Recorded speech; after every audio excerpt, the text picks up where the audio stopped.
領域展開、無力症、お前はもう死んでる。影武の術、まだまだだね。かけ狂いましょ Are we 大丈夫？ う。Let's circle back to that. Hey everyone, welcome back to the 10th episode of Let's Circle Back. We are your hosts. I'm Valentina. And I'm Hebe.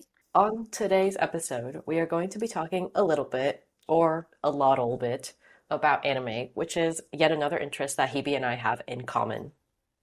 Yep, today we're going to talk about anime's societal glow up, the difference between Western animation and Japanese anime, the collaborations and the celebrity mentions, as well as certain live action adaptations that we have very hot opinions on.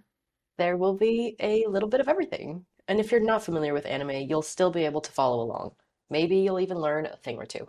For sure. As always, this is your friendly reminder that this podcast is not corporate affiliated yet, and all opinions are our own. Sponsor us. Anyways, so while doing research for this episode, we came across this really bold claim by the head of Crunchyroll that Gen Z allegedly watches more anime than the NFL. In fact, according to Vox Media, 42% of Gen Z watch anime weekly, whereas the number is only 25% for the NFL, assuming it's during the season. And to convince you, our dear listeners, of anime's insane popularity, we can also point to box office performance of the recent film Demon Slayer, Kimetsu no Yaiba, Infinity Castle. I think up to this point, it has 555 million global box office sales, making it the highest grossing anime film ever, and it overtook some household names like Dunkirk, Despicable Me, and Saving Private Ryan. I believe it's expected to surpass this year's Superman and F1 the movie. Before we delve into the rest of today's topic, we want to take a moment to define what anime is. And it is any hand-drawn or computer-generated animation from Japan. So things like Rick and Morty or Arcane or Castlevania would not qualify. Anime is also often mistaken as a genre. You might hear anime and think it's a certain type of story or it has a certain aesthetic, but in reality, it's just a medium or a style of animation, much like film is not a genre, it's a medium. But I would like to say the definition of anime is getting more complicated by the day. For example, I believe Solo Leveling is one of the current popular action anime series, and it's based on a South Korean webtoon series, but it's animated by A1 Pictures, which is a Japanese animation studio. So there's definitely a depth blur there where the story, the origin, has a South Korean background, but the project itself is created by Japanese studio. So you could debate on whether or not it's considered anime or no, but I think as of right now it's being classified as an anime. Anyways, very quick crash course here, and certainly not all encompassing. What we're interested in talking about today is how anime went from this niche, nerdy thing that kids may or may not have gotten bullied for back in the day to this growing phenomenon that is increasingly acceptable by societal standards. So, say it, Valentina. What's your her story? My history in anime is I grew up watching Pokemon and Naruto. They were like my original anime loves, and I watched the Portuguese dub in Brazil, so I didn't even know they were Japanese shows. A fun fact, if anyone cares, is that I've seen the first 19 seasons of Pokemon two or three times in completion throughout my life. That's how serious it is for me. Recently, though, I really enjoy JJK. I know that's super basic, but my other current favorite is Dr. Stone, and Solo Leveling is great too. What about you? So, I lived in China as a kid, and there's like this holy trinity that exists in the childhood of Chinese kids living in China, which are Japanese animes for actual children, so actual children's anime. And it's Doraemon, Chibi Maruko, and Crayon Shin-chan. And I watched them completely in Taiwanese dubbed. So I grew up also thinking they're probably just like Chinese animation, whatnot, but it's actually Japanese. And then after that, I gotten into like 90s shoujo anime, so Sailor Moon, Cardcaptor Sakura, and Inuyasha. And then somewhere in high school and middle school, I went on that decade-long shonen binge watching trend of watching Naruto, Hunter x Hunter, JJK. Oh my God, did you watch Haikyuu? Yes, it's one of my favorites. I can't believe I forgot to mention it. Yeah, Haikyuu was my entry point into serious anime watching. Wait, really?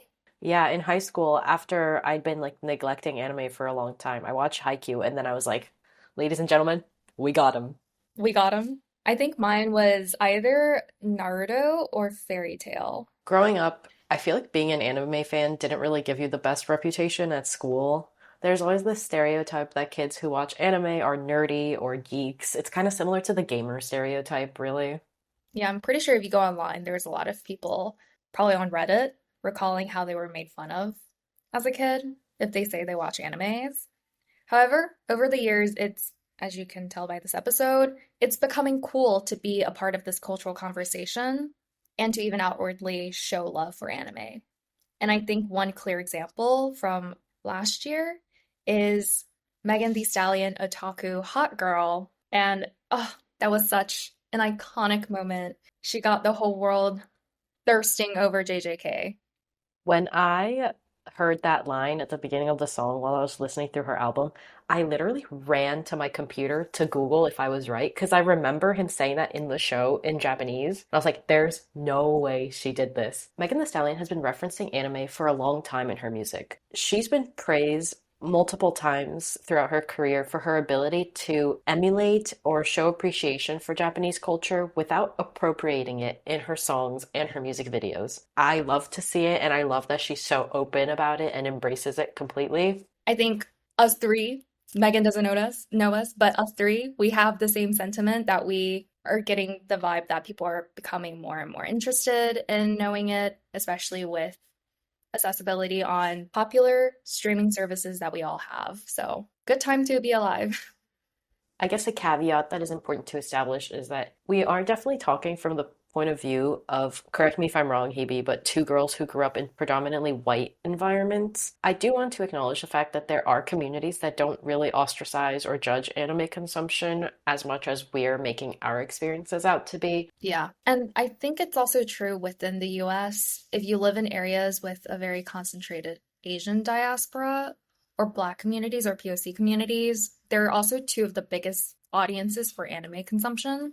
The experiences will definitely be very different. I guess what we're referring to in this episode is more like an experience as a whole in the US. And I think another interesting topic we do want to hit on is how anime differs and compares to Western animation and Disney. A very obvious one is obviously the animation style, but we're not mangakas, so we're not going to delve into how the technical details of making anime versus Disney movies differ, but I think accessibility by a wide range of cohort is one of the primary reason or difference between these two communities. For Western animation, while I haven't watched a ton outside of, for example, Disney and Pixar movies, historically seems to be created for children. They're usually very family friendly, they have motivational plots, usually with a happy ending.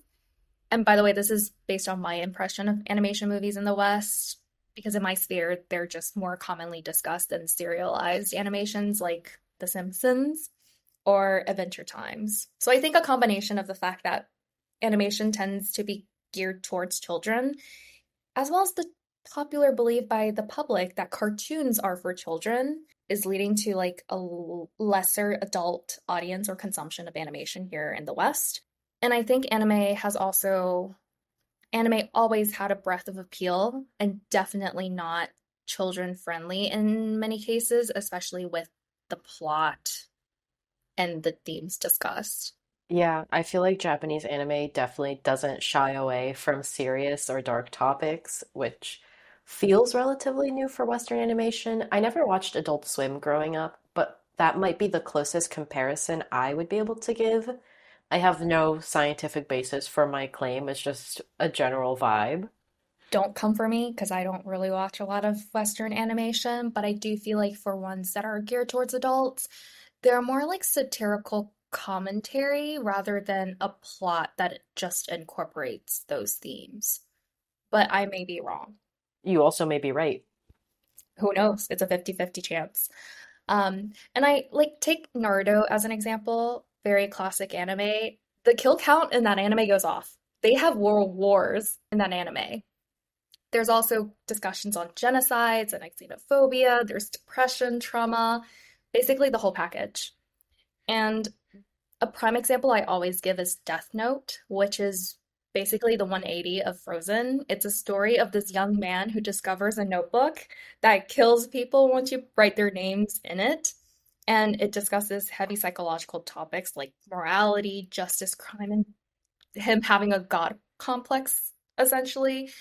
And the protagonist isn't the good guy of the story at all. Whereas in Western animation films, your protagonist is usually the good guy. This is me doing air quotes.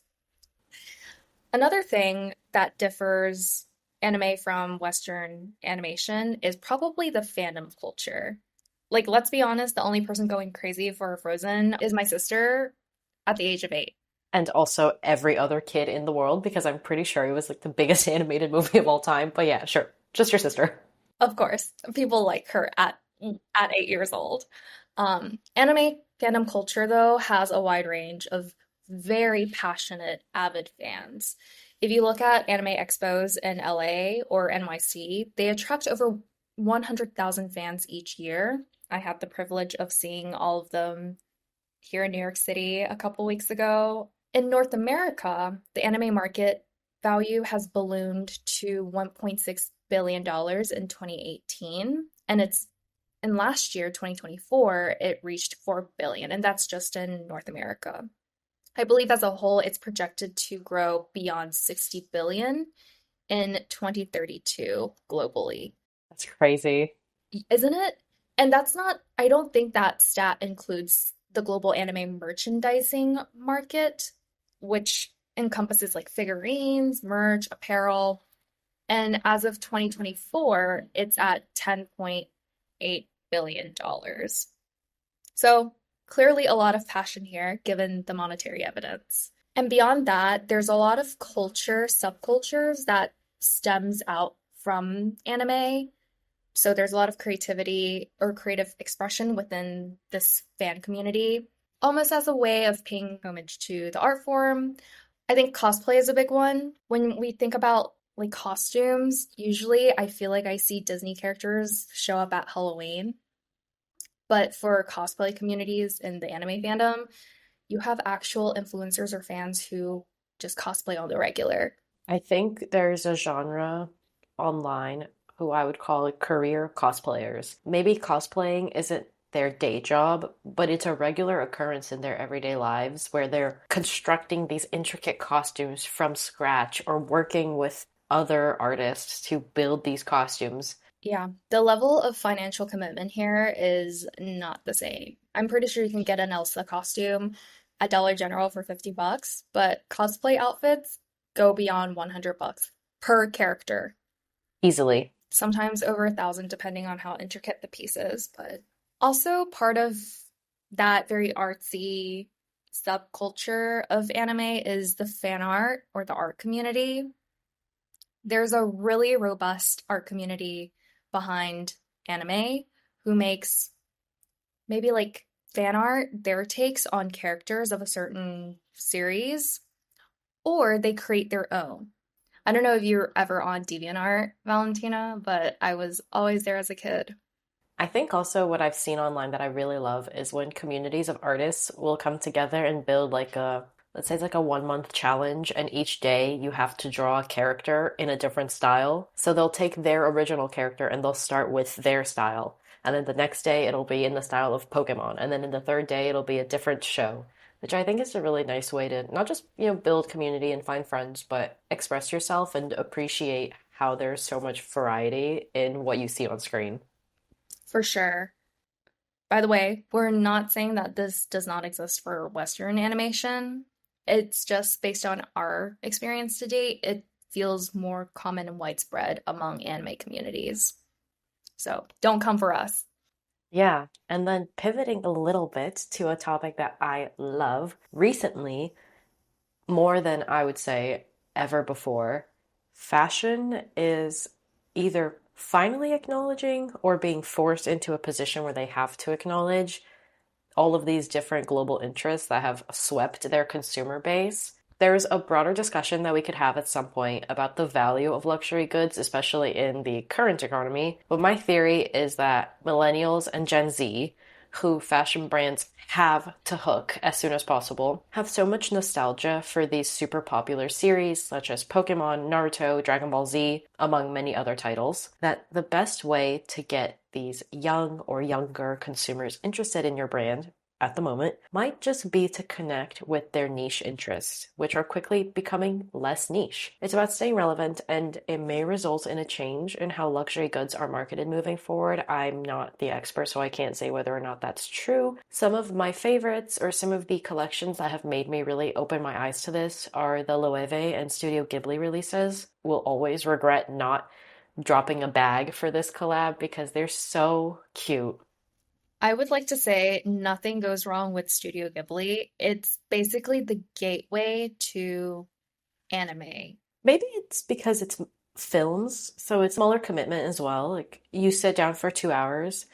If you happen to be listening and you want some recommendations on where to start, I think Spirited Away might have been the first Studio Ghibli film I've watched. I think Howl's Moving Castle was really pretty. My Neighbor Totoro. But as a kid, it's just so whimsical and magical to It watch. was beautiful, yeah. Other collaborations, Longchamp did a collaboration with Pokemon. I don't actually remember when, but I know that my parents bought me a really small bag that has a Pikachu embossed on it when the collab launched, and I still wear it regularly. I think Nike just dropped a collaboration with Yu-Gi-Oh, which we were both excited about. Onitsuka Tiger has worked with Astro Boy. Both are Japanese, so that makes a little bit more sense. And then my personal favorite was the collaboration between Jimmy Choo and Sailor Moon for the 30th anniversary of Sailor Moon. It was so cute. And the first one was so successful that they did a second release. And I wish I had bought stuff from there. It was just so well executed. Yeah. And I think another hallmark of mainstream success, aside from being adopted into the fashion part of pop culture, is when major streaming services are fighting over anime rights. So, according to this recent Dentsu study, Netflix currently dominates as the go-to platform for anime content globally. They have 48% of that market share, followed by Disney Plus at 32 and Prime Video at 28. There's also regional competition. So here in the US, Netflix holds 63% of anime viewers, followed by Hulu at 46% and Disney Plus also at 46. According to the study, anime is becoming a key consideration for consumers as they determine, okay, what streaming subscriptions I want to keep this year.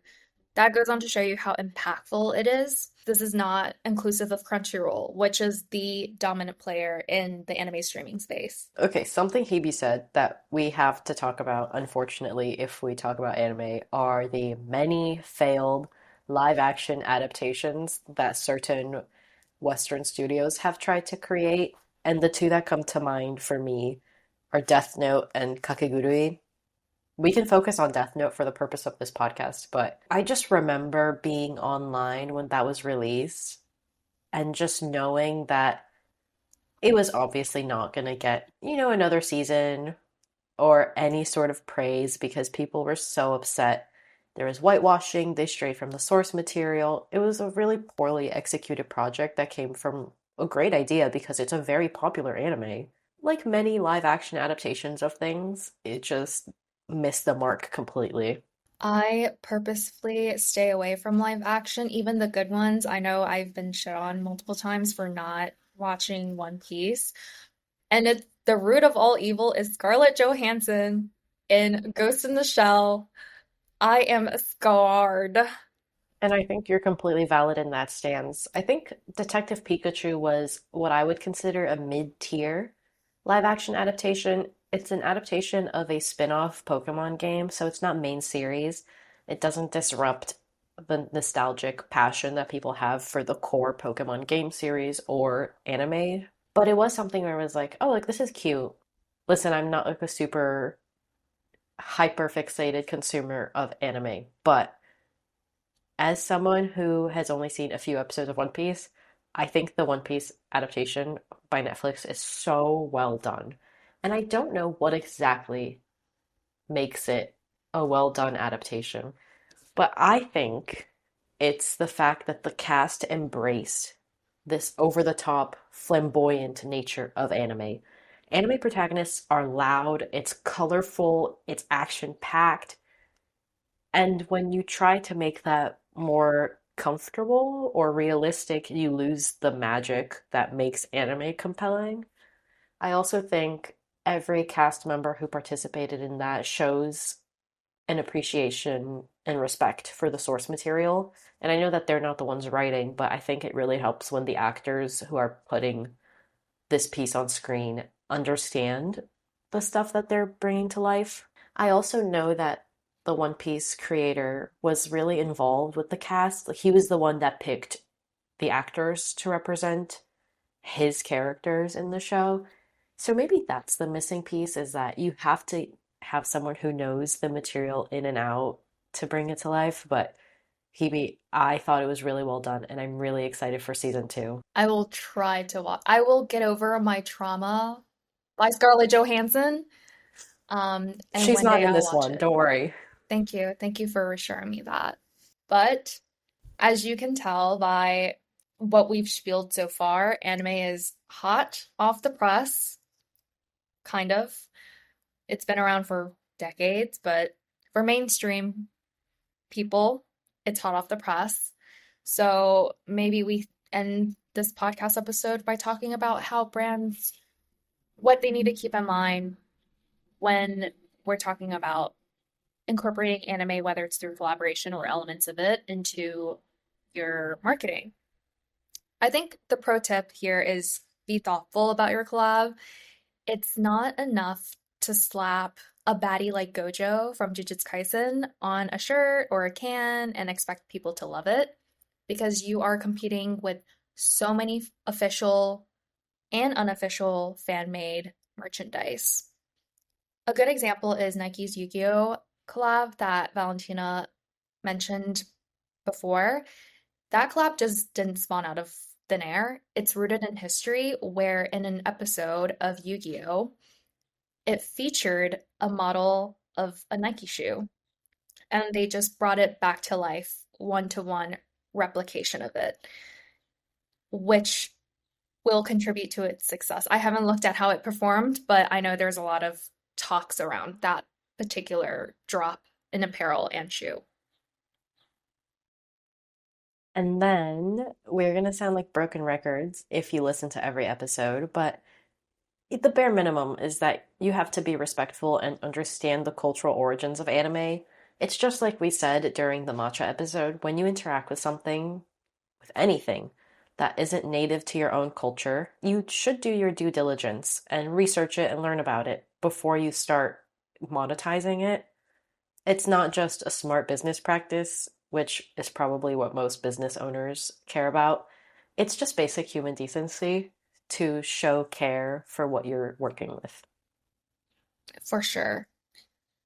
I think a big insensitive remark towards anime that I've heard growing up, it's that it's just cartoon, that it's so exaggerated. Well, that's the medium. That's what it's supposed to be to make an anime. So you either embrace that or get out. It really helps when you take your time to see if your collaboration or your product aligns because that Yu-Gi-Oh and Nike collaboration probably got a lot of people excited for an authentic reason. Whereas, I loved my Arcane Kit Kats, but there's no chocolate in Arcane, so it doesn't matter. It would be more exciting to see some kind of apparel that resembles what the characters wear or things like that. Yeah, for sure. I think it also depends on what the brand wants out of the collab. Do you just want like this one-time hit on, I don't know, headlines then you could just collab with the hottest anime like JJK to get that publicity. But if you want to actually actively bring in the community, you just have to be more thoughtful of what you're coming out with. Anyways, this is a very long episode. Do we want to end with some recos? Yeah, I feel like it would be just like an interesting drop two or three animes that we feel like are good introductions to that realm if anyone is interested in checking stuff out. Because one thing that you do have to preface is that there are certain animes that you have to be familiar with anime to enjoy, and there's others where if you're coming in from like a Netflix soap opera, you can still enjoy. For example, I think Haikyuu is a really easy watch and it's really easy to get into. Whereas Jujutsu Kaisen, you might need to watch one or two full series before you can appreciate it fully. Yeah, for sure. I think Ghibli movies is always a great starting place. I know it's for children. This is also me doing air quotes, but I rewatch it every single year. But my favorite anime, and this is after a hard thought, after getting called out at work about what my favorite anime is on spot, my recommendation is Hunter x Hunter. I love it. That's it for today's episode. Thank you for tuning in to this episode of Let's Circle Back, where we discuss a little bit about all things anime. We covered anime references in pop culture, collaborations with franchises, fandom culture, and tried our best to convince you that anime should be a major area of interest for you. There is, believe it or not, so much more that could be said about anime, but we do try to cap these episodes at the 20 to 30-minute length, and the recording time is almost at an hour right now. So, if you want to hear more or you have any questions, please let us know. Follow us on Instagram and LinkedIn to keep up with our content between episodes. We've been your hosts. I'm Valentina. And I'm Hebe. And we'll see you next time.